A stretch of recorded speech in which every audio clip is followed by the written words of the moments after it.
Imam Al-Ghazali dalam kitab Ihya Ulumuddin, beliau pernah menyampaikan bahwa sabar itu dibagi menjadi 3 bagian. Yang pertama adalah as-sabru anit ta'ah. Harus mampu sabar dalam melakukan sebuah ketaatan. Memang taat harus sabar gitu? Harus sabar. Sehingga Allah berfirman dalam surah Al-Baqarah, wasta'inu bis-sabri was-salah wa innaha lakabiratun illa 'alal khasyin. Salat itu berat kecuali untuk orang-orang yang khusyuk. Jadi melakukan sebuah ketaatan itu harus dan perlu kesabaran. Sehingga Nabi pernah menyampaikan al-jannatu khuffat fil makari wan naru khuffat bisyahwat. Surga itu dihiasi dengan rasa tidak enak. Jalan menuju ke surga itu sangat penuh dengan bebatuan terjal. Makar, tidak enak, tidak nyaman. Masuk ke tempat majelis ilmu, masuk ke tempat majelis taklim, terkadang ngantuknya luar biasa. Tapi wan naru khuffat bisyahwat. Untuk masalah masuk ke dalam neraka itu dihiasi di dunia ini dengan syahwat, dengan sesuatu yang mengenakan, menggiurkan, menyenangkan. Yang kedua, as-sabru anil maksiyah. Harus mampu sabar dari maksiat. Apakah maksiat itu harus sabar juga? Harus sabar dalam meninggalkan kemaksiatan.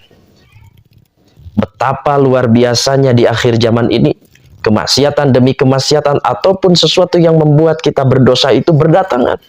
Maka kita harus sabar menghadapi semua itu. Sabar untuk menghindarinya. Sabar dari godaan-godaannya. Dan yang terakhir adalah as-sabru anil musibah atau indal musibah. Di dalam keterangan yang lain, sabar jadi 4. As-sabru anil masyaqqah. Kita bagi 3 saja menurut Imam Al-Ghazali. As-sabru anil musibah. Sabar ketika kita mendapatkan musibah, sesuatu yang kena kepada kita dan musibahnya yang buruk. Musibah sesuatu yang kena kepada kita yang tidak mengenakan. Di dalam surah Al-Baqarah ayat 155, Allah Subhanahu wa taala berfirman, "Walanabluwannakum bisyai'im minal khauf." Allah akan menguji kepada kita semua, kepada kalian semua dengan sedikit rasa ketakutan. Wal ju', rasa kelaparan.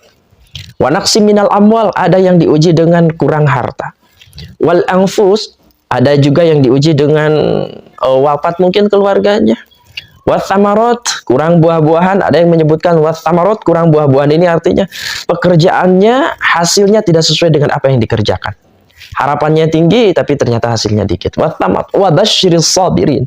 Sampaikanlah kabar gembira kepada orang-orang yang sabar. Siapa sih orang yang sabar itu? Alladzina idza asabathum musibah qalu inna lillahi wa inna ilaihi raji'un. Yaitu orang-orang yang apabila mendapatkan musibah, orang yang sabar itu berkata, qalu inna lillahi wa inna ilaihi raji'un.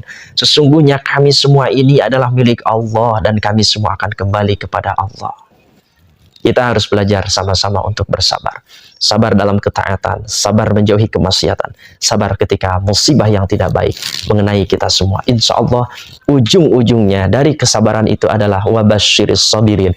Allah akan berikan sebuah kebahagiaan.